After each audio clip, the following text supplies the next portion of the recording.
Assalamu alaikum wa rahmatullah. Bonsoir tout le monde. J'espère que vous vous portez bien. Donc, l'objectif de cette vidéo, c'est la mise en place, ou bien disons la délimitation du réseau hydrographique d'un bassin versant. Donc, ce sera une série de vidéos. Cette vidéo ne sera que la première.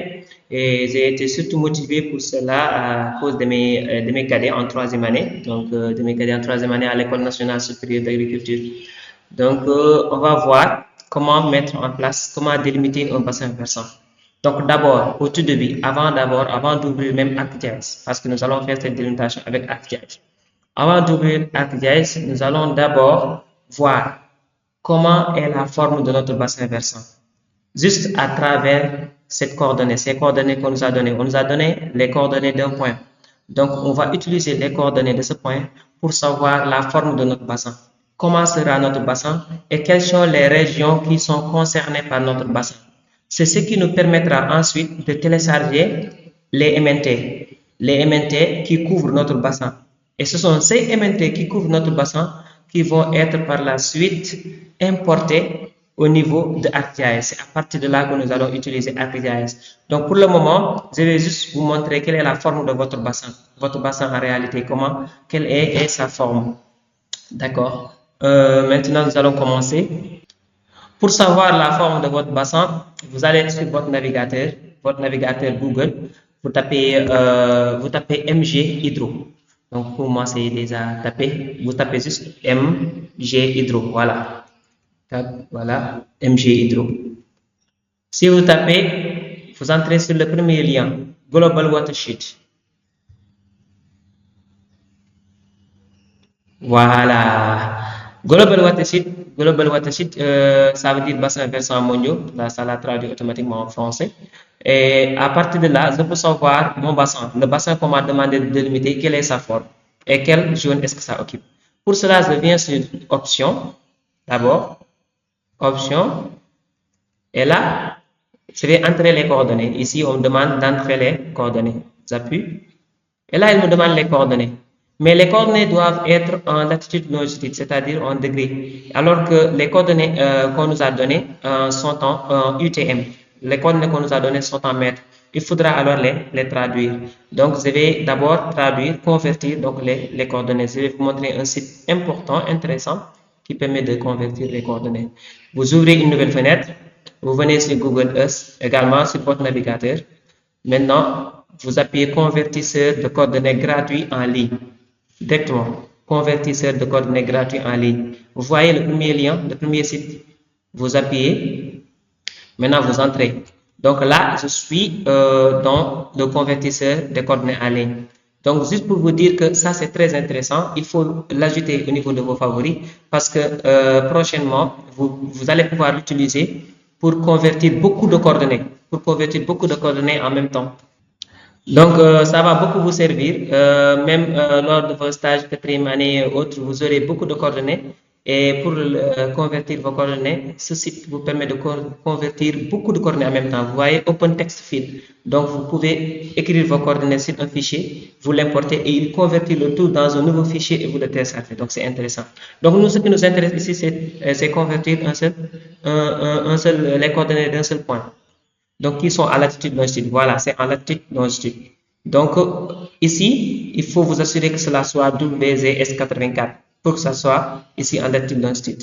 Parce que je peux partir de latitude longitude à UTM, je peux partir de UTM à latitude longitude. Par exemple, si je voulais partir de UTM à latitude longitude, je viens juste ici, je choisis WZS84, zone 28.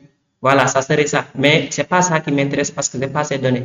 Donc, je vais mettre ça WZS 84 GPS. Maintenant, là, je vais entrer la latitude et la longitude. Maintenant, comment dirais-je? Ah, ok. Bon, je voulais dire, on nous a donné des coordonnées à UTM. Donc, moi, j'ai besoin de UTM. Donc, ce que j'avais fait, c'est comme ça. Je mets ça WZS 84 28. Voilà, parce que j'ai des coordonnées en X, Y et j'ai besoin de coordonnées en latitude longitude. Je viens ici, au lieu de WZS 84 UTM 28, je mets ça WZS 84 GPS. Voilà, c'est bon. Maintenant, c'est comme ça. Donc, il faut régler jusqu'à ce que cela soit comme ça. Maintenant, venez ici, X, vous recopiez votre X. vos coordonnées ici, je n'ai pas oublié, c'est 432, 332. Maintenant, il ne faut pas utiliser virgule. À la place de virgule, il faut mettre point 40, c'est ça. Voilà. Et pour Y, c'est 152, 246, 5. Au lieu de virgule, c'est point 88.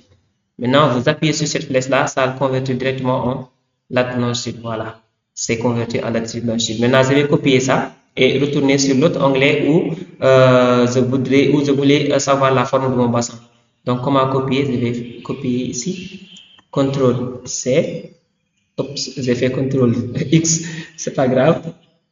Donc, je vais coller. CTRL C. Et je viens ici, je refais un autre CTRL C. Il y a un moyen de faire deux copies en même temps pour ceux qui ne le savaient pas. Maintenant, puis vous venez au niveau des bassins versants. Donc, je retourne sur entrer les coordonnées. Maintenant, je vais entrer d'abord les premières coordonnées. Comment faire? Je vais appuyer sur Windows V. Windows V. J'appuie sur Windows V. Maintenant, c'est le presse-papier. Ça me montre l'historique de mes copies, tout ce que j'ai eu à copier. Maintenant, la première donnée, c'est quoi? C'est le X. Puis je mets virgule. J'appuie sur virgule. Je remets encore Windows V. Et je copie la deuxième. Voilà, j'ai copié en même temps les deux sans faire d'aller-retour. Parce que si vous copiez un, vous faites aller avant de retourner, ça disparaît. Ça part. Raison pour laquelle c'est nécessaire de copier les deux en même temps. Maintenant, ici, vous appuyez sur OK et directement, vous allez voir charger votre bassin versant. Voilà, maintenant, le bassin versant que vous devez obtenir doit avoir cette forme. Et ça se trouve où? Ça se trouve où? Voyons voir, on déjoue un peu. C'est la connexion qui est un peu lente. Ça doit apparaître.